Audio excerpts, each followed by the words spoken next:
ഇന്ത്യയുടെ തദ്ദേശീയ പ്രതിരോധ ശേഷികൾക്ക് ഗണ്യമായ പ്രോത്സാഹനമായിട്ട് നൂതന യുദ്ധവിമാന സാങ്കേതിക വിദ്യയിൽ സ്വയം പര്യാപ്തത കൈവരിക്കാനുള്ള രാജ്യത്തിന്റെ അന്വേഷണത്തിന്റെ ഒരു മൂലക്കല്ലായ അഡ്വാൻസ്ഡ് മീഡിയം കോമ്പാക്ട് എയർക്രാഫ്റ്റ് അഥവാ AMCA പദ്ധതി ഒരു പ്രധാന ചുവടുവയ്പാണ് ഇപ്പോൾ നടത്തിയിരിക്കുന്നത്. പൊതു സ്വകാര്യ മേഖലകളിൽ നിന്നുള്ള വ്യാപകമായ പങ്കാളിത്തത്തിന് വാതിൽ തുറന്നുകൊണ്ട് AMCയുടെ നിർവഹണ മാതൃക അംഗീകരിച്ചതായി പ്രതിരോധ ഗവേഷണ വികസന സംഘടനാ ചെയർമാൻ ഡോക്ടർ സമീർ വി കാമത്തെ അടുത്തിടെ പ്രഖ്യാപിച്ചു. അതായത് ഇപ്പോൾ DRDO നടത്തിയിരിക്കുന്ന ഈ നീക്കത്തിൽ ഹിന്ദുസ്ഥാൻ എയറോനോട്ടിക്സ് ലിമിറ്റഡ്, സ്വകാര്യ വ്യവസായ പങ്കാളികൾ, സംയുക്ത സംരംഭങ്ങൾ എന്നിവർക്കിപ്പോൾ ഈ പദ്ധതിക്ക് വേണ്ടിയിട്ട് ലേലം വിളിക്കാം. ഇത് നമ്മുടെ ഇന്ത്യയിലെ ആദ്യത്തെ 5ാം തലമുറ സ്റ്റെൽത്ത് ഫൈറ്റർ വികസിപ്പിക്കുന്നതിനുള്ള സഹകരണ സമീപനത്തെയാണ് ഇപ്പോൾ വളർത്തിയെടുത്തിരിക്കുന്നത്. 2029 അവസാനത്തോടെ ആദ്യത്തെ പ്രോട്ടോടൈപ്പ് പറക്കുമെന്നാണ് പ്രതീക്ഷിക്കുന്നത്. 2034 വികസനം പൂർത്തീകരണം ലക്ഷ്യമിടുന്നുണ്ട്. 2035 ഇതിന്റെ ഉൽപാദനം ആരംഭിക്കുമെന്നും പ്രതീക്ഷിക്കുന്നു. ഇന്ത്യൻ വ്യോമസേനയുടെ അടുത്ത തലമുറ യുദ്ധവിമാന ആവശ്യകതകൾ നിറവേറ്റുന്നതിനായി ഒരു സ്റ്റെൽത്ത് മൾട്ടി റോൾ ഫൈറ്റർ നൽകുക എന്നതാണ് AMCA പദ്ധതി കൊണ്ട് ഉദ്ദേശിക്കുന്നത്. DRDOയുടെ എയറോനോട്ടിക്കൽ ഡെവലപ്മെന്റ് ഏജൻസി രൂപകൽപ്പന ചെയ്ത AMCA സ്റ്റെൽത്ത് കഴിവുകൾ, active electronically scan array radar, super cruise കഴിവ്, വൈവിധ്യമാർന്ന പ്രിസിഷൻ ഗൈഡഡ് യുദ്ധവിമാനങ്ങളുമായുള്ള അനുയോജ്യത എന്നിവയുൾപ്പെടെ നൂതന സവിശേഷതകളുള്ള 25 ടൺ ഭാരമുള്ള ഇരട്ട എഞ്ചിനുള്ള 5ാം തലമുറ യുദ്ധവിമാനമായിട്ടാണ് വിഭാവനം ചെയ്തിരിക്കുന്നത്. ചൈനയുടെ J-20 സ്റ്റെൽത്ത് യുദ്ധവിമാനങ്ങൾ, പാകിസ്ഥാൻ വികസിപ്പിച്ചുകൊണ്ടിരിക്കുന്ന വ്യോമശേഷികൾ തുടങ്ങിയ നൂതന എതിരാളികളിൽ നിന്നുള്ള ഭീഷണികളെ അഭിസംബോധന ചെയ്യുന്നതിനൊപ്പം സുഖോയ് 30 MKI, റാഫേൽ, തദ്ദേശീയ തേജസ് യുദ്ധവിമാനങ്ങൾ എന്നിവയെ പൂരകമാക്കിക്കൊണ്ട് വ്യോമസേനയുടെ ഇൻവെന്ററിയിലെ ഒരു നിർണായക വിടവ് നികത്താൻ ഈ വിമാനം സഹായിക്കും എന്നാണ് പ്രതീക്ഷിക്കുന്നത്. AMCA പദ്ധതി 2 ഘട്ടങ്ങളായിട്ടാണ് തിരിച്ചിരിക്കുന്നത്. ജനറൽ ഇലക്ട്രിക് F414 എഞ്ചിനുകൾ നൽകുന്ന മാർക്ക് 1, ഒരു അന്താരാഷ്ട്ര പങ്കാളിയുമായി സഹകരിച്ച് വികസിപ്പിച്ചെടുത്ത കൂടുതൽ ശക്തമായ തദ്ദേശീയ എഞ്ചിൻ ഉൾക്കൊള്ളുന്ന മാർക്ക് 2 എന്നിവയാണ് ഇതിന്റെ 2 ഘട്ടങ്ങൾ. അതുപോലെ തന്നെ അതിശക്തമായ സ്റ്റെൽത്ത് സവിശേഷതകൾ, സ്റ്റെൽത്ത് ഡിസൈൻ, ആന്തരിക ആയുധ ബേകൾ, thrust vectoring, AI driven avionics തുടങ്ങിയ നൂതന സാങ്കേതിക വിദ്യകൾ ഈ വിമാനത്തിൽ ഉൾപ്പെടുത്തും. ഇത് F-35, Su-57 പോലുള്ള ആഗോള 5ാം തലമുറ പ്ലാറ്റ്ഫോമുകൾക്ക് ഒരു ശക്തമായ എതിരാളിയായി തന്നെ ഉയർന്നു വരും. 7 സ്ക്വാഡ്രണുകളിലായി ഏകദേശം 125 AMCA ജെറ്റുകൾ ഉൾപ്പെടുത്താനാണ് IAF പദ്ധതിയിടുന്നത്. ഇന്ത്യൻ നാവികസേനയും കാരിയർ പ്രവർത്തനങ്ങൾക്കായി ഒരു നാവിക വകഭേദവും പര്യവേഷണം ചെയ്യുന്നുണ്ട്. ഇപ്പോൾ സ്വകാര്യ പങ്കാളികളെ ഉൾപ്പെടുത്തിക്കൊണ്ട് മുന്നോട്ട് പോകുന്ന ഈ പദ്ധതിയിൽ AMCയുടെ നിർവഹണ മാതൃക അംഗീകരിച്ചുകൊണ്ട് HALന് ലേലം വിളിക്കാം, സ്വകാര്യ മേഖലയ്ക്കും ലേലം വിളിക്കാം, ഇവർക്ക് സംയുക്ത സംരംഭമായും ലേലം വിളിക്കാം. അതേപോലെ തന്നെ Tata advanced systems, Larsen and Toubro, Reliance aerospace തുടങ്ങിയ സ്വകാര്യ കമ്പനികൾക്ക് യുദ്ധവിമാന വികസനത്തിന് സംഭാവന നൽകാനുള്ള ഒരു അവസരം കൂടിയാണ് ഇവിടെ തുറന്നു കൊടുത്തിരിക്കുന്നത്. ഇതിന്റെ 5 പ്രോട്ടോടൈപ്പുകൾക്കായി ഏകദേശം $15,000 കോടി കണക്കാക്കിയിരിക്കുന്നത്. ഇതിന്റെ പരീക്ഷണത്തിനായി 5 പ്രോട്ടോടൈപ്പുകൾ നിർമ്മിക്കാനാണ് DRDO പദ്ധതിയിടുന്നത്. HALന്റെ നാസിക് സൗകര്യം ഇതിനകം അസംബ്ലിക്കായി തയ്യാറെടുത്തു കഴിഞ്ഞു. മാർക്ക് 1, മാർക്ക് 2 വകഭേദങ്ങൾ ഉൾപ്പെടെ AMCയുടെ പൂർണ്ണ വികസനം പൂർത്തീകരിക്കാൻ 2034 ലക്ഷ്യമിടുന്നത്. ഈ ഘട്ടത്തിൽ വ്യോമസേനയുടെയും നാവികസേനയുടെയും ആവശ്യകതകൾ നിറവേറ്റുന്നതിനായി വിപുലമായ ഫ്ലൈറ്റ് പരിശോധന, ആയുധ സംയോജനം, സർട്ടിഫിക്കേഷൻ എന്നിവ ഉൾപ്പെടും.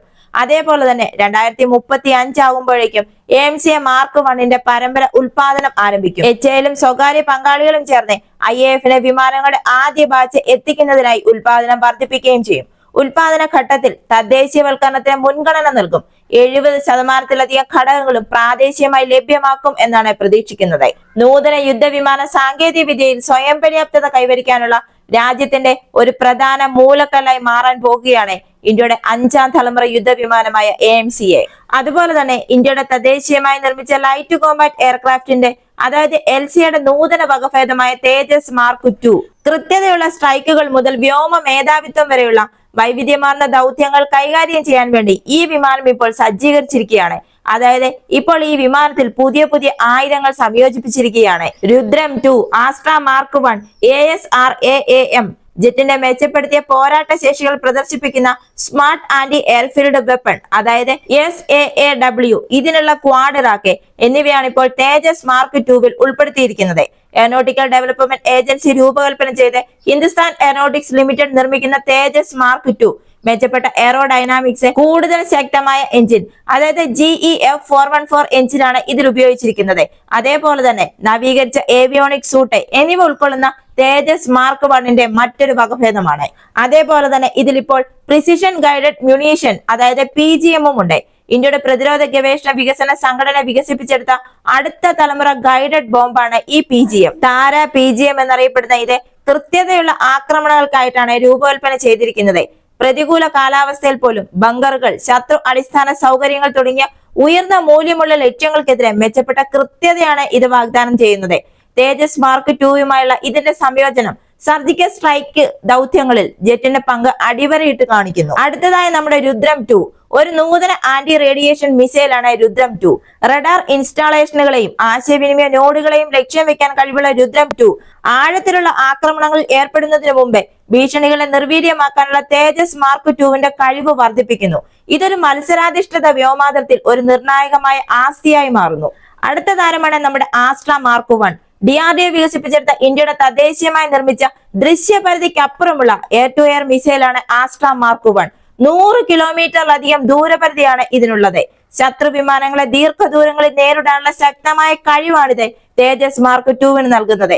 ഇത് ഡോഗ് ഫൈറ്റുകളിലും ഇന്റർസെപ്ഷൻ ദൗത്യങ്ങളിലും ഇതിന്റെ വ്യോമ മികവ് ഉറപ്പാക്കുകയും ചെയ്യുന്നു. അടുത്തതാണ് നമ്മുടെ ASRAAM അതായത് advanced short range air to air missile.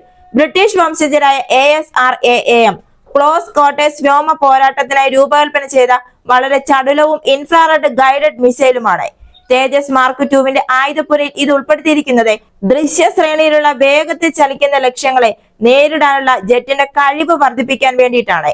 അടുത്ത താരമാണ് SAAWനുള്ള ക്വാഡറാക്ക് അതായത് സ്മാർട്ട് ആന്റി എയർഫീൽഡ് ആയുധം. ഈ SAAW എന്ന് പറയുന്നത് ശത്രു റൺവേകൾ, വിമാന ഷെൽട്ടറുകൾ, മറ്റ് എയർഫീൽഡ് ഇൻഫ്രാസ്ട്രക്ചറുകൾ എന്നിവ നശിപ്പിക്കാൻ രൂപകൽപ്പന ചെയ്ത ഒരു പ്രിസിഷൻ ഗൈഡഡ് ഗ്ലൈഡ് ബോംബാണ്.